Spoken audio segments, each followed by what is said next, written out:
I'm just going to set up the call, and then I'm going to let Matt take it. But I want to make sure. Okay, here's what I'm just going to do. Is it Ram or Ram? Ram from New Delhi? How do I pronounce this? Ram. Ram, okay. Ram from New Delhi has heard Matt's deconversion story and says that he is not convinced by Matt's deconversion story, which is a very strange way to put it, and is therefore still a theist.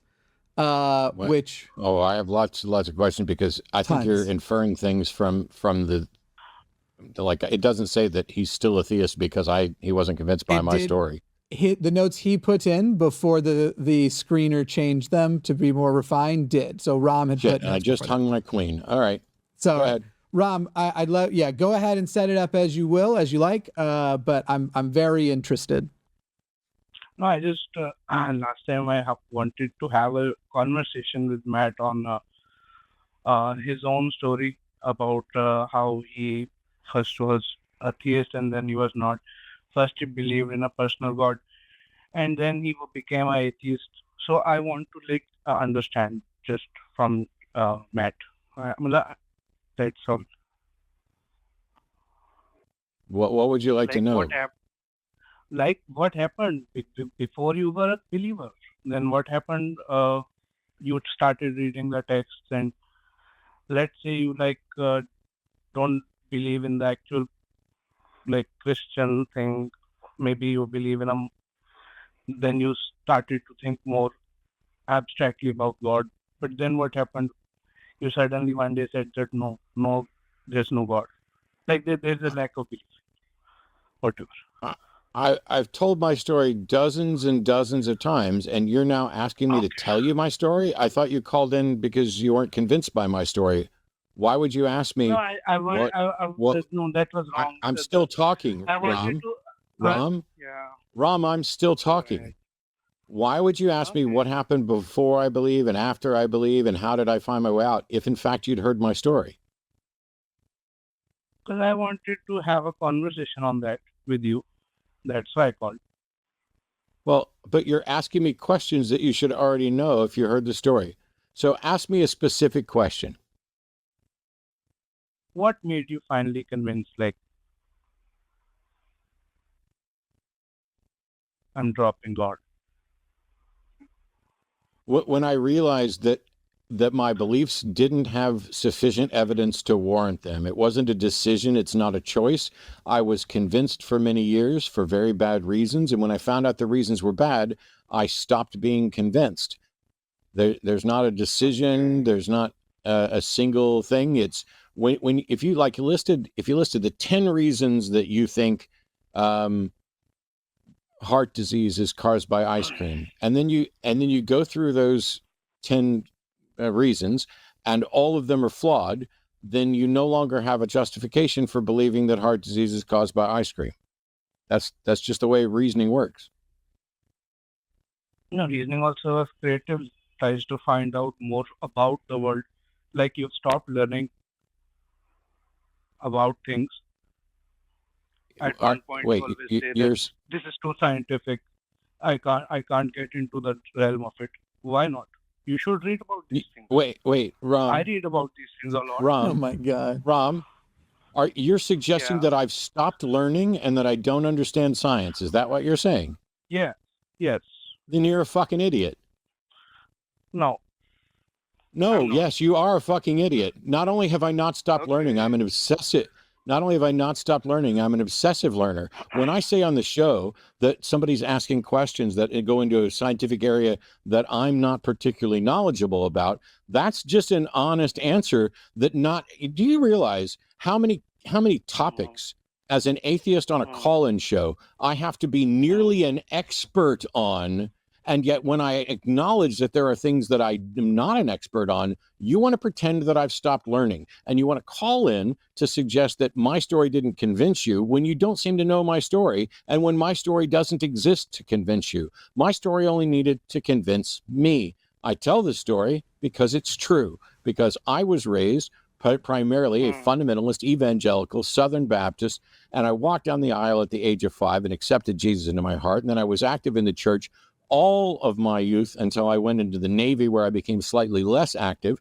And then when I was closing in on 30, I thought that God was punishing me for not becoming a preacher. So I set out to be the best Christian I could be, and to find a way to convince my atheist roommate at the time, because I didn't want to get to heaven and have God. Why are you making noises?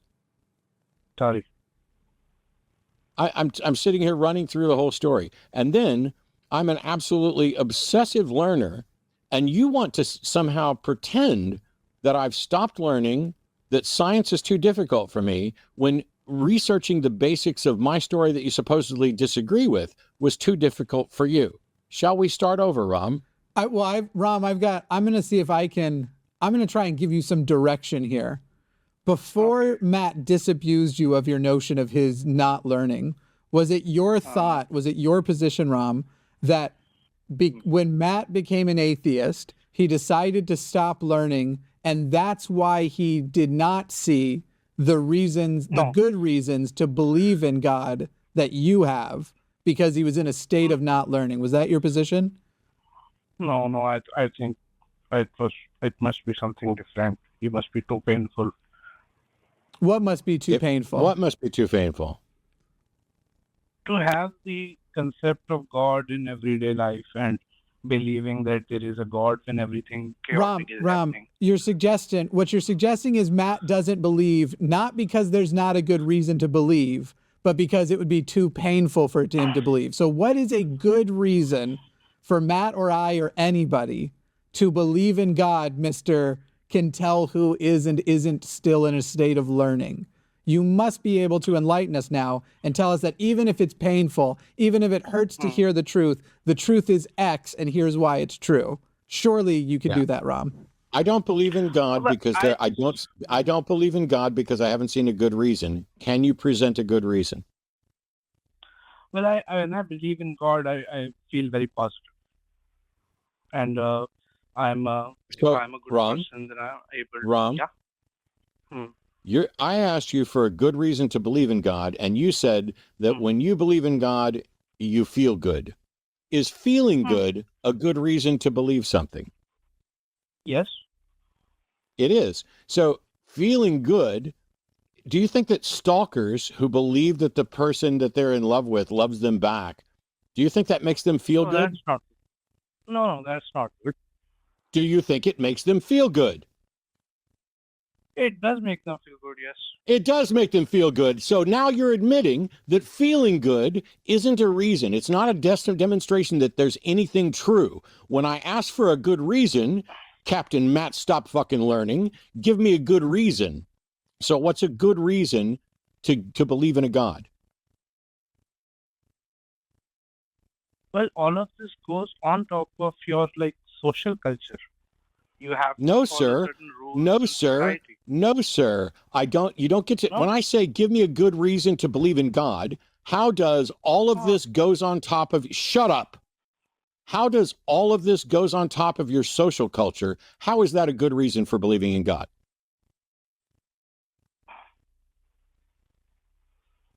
Well, because you understand that there are systems in place, right?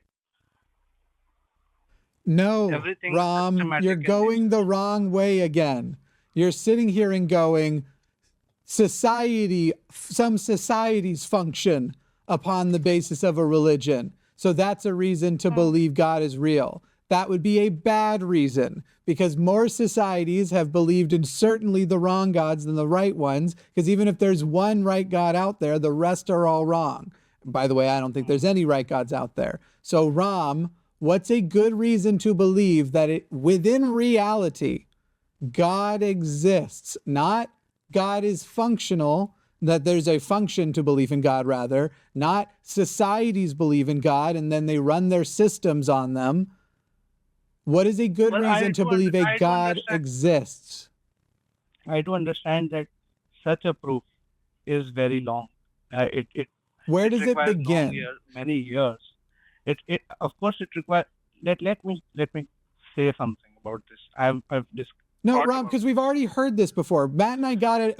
It's one of our most viral clips. It would take us weeks to explain just the concept of biblical slavery to you. So this whole Hey, idea which of God? the ability to We believe. didn't even discuss what We'll get there in a second. So here, let's start, Ram. Which God do you believe is real? I believe that there's a personal God. Okay. And What is And like, what? Hang on, Ram. What do you mean, just a personal God? a personal God who basically, I think that we can understand our future. We can predict our future, and sometimes when we get dreams about, let's say, deja vu or This things isn't a that God. happen Deja to vu us. is actually Wow. deja vu is a psychological phenomenon, and this isn't a God. Who is the I God? just want to be. I just want to be We clear are the here. God. We are I, ourselves I the j- God. we are ourselves And the we are God. Okay, Ram, you can stop talking now and listen. Okay. Okay. Look, you smug little shit. You called in to talk shit about my conversion story, and we've sat here and patiently asked you what were the good reasons to believe in God. Well, it makes me feel good. You know how stupid that sounds when you have to admit that it's not a good reason. Then we go on, and we try it another way, and we try it another way, and then it's like, okay, tell us what God you believe in. Ram, the captain of fucking learning, believes in a personal God and believes it because we can understand our future, and sometimes we get dreams or deja vu and might be able to predict our future. Do you realize how silly that sounds? A personal God you believe in, and you're going to call in and suggest there's something wrong with my reasoning when you can't offer There are so a many reason, people. when There are you so can't many when you people can't that offer. call you Shut with this the thing. fuck up while I'm talking, so I'll mute you. You couldn't offer a reason. You couldn't offer a definition. You couldn't offer any explanation. We gave you a multiple tries. And when it comes down to defining even what God you believe in, it's a personal God that you think is real because we can understand our future. And sometimes we get dreams of deja vu.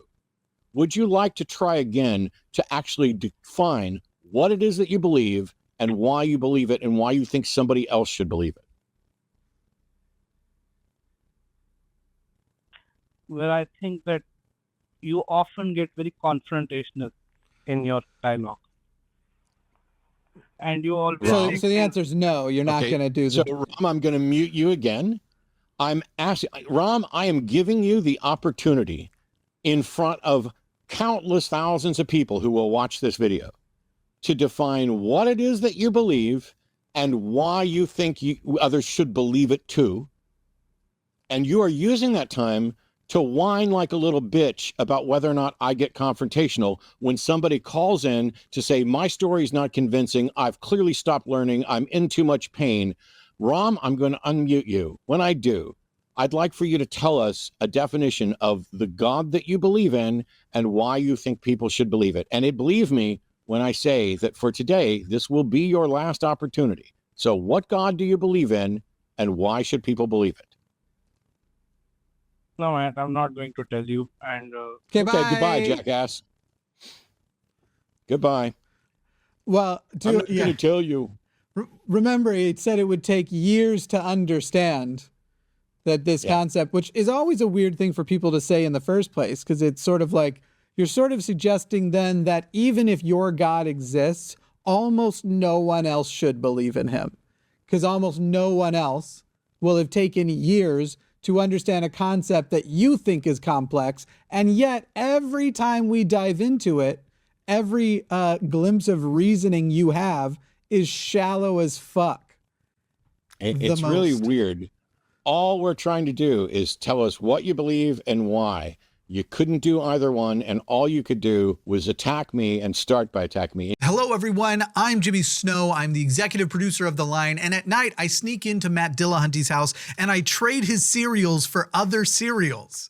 He comes out and he's like, wait, these are cereals I buy, but I swear I had different cereals. Anyway, would you like to support this channel or any specific show? You can do so over on Patreon or in channel memberships. There are special tiers for special shows or for the channel at large, and it helps us expand programming as well as hopefully very soon launch it in podcast form. Now, also, if you'd like to support, you can like, you can subscribe, you can leave a comment or a super thanks, which is a special highlighted comment that you pay for. Those are fun. And, screw the algorithm, go check out something over here, I suppose.